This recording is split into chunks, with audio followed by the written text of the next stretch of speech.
台湾话甲子应该安怎讲？安怎写？尬记内容是从台湾闽南语常用词词典引用。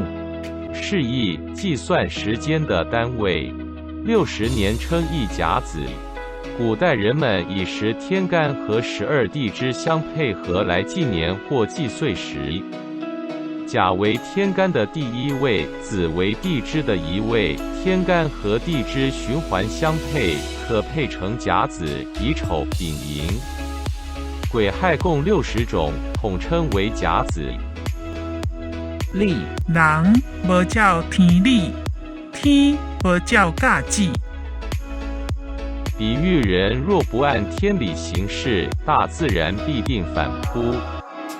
请支持我，点击 subscribe， 然后再单击小铃铛，也不要忘了转发给您的朋友圈。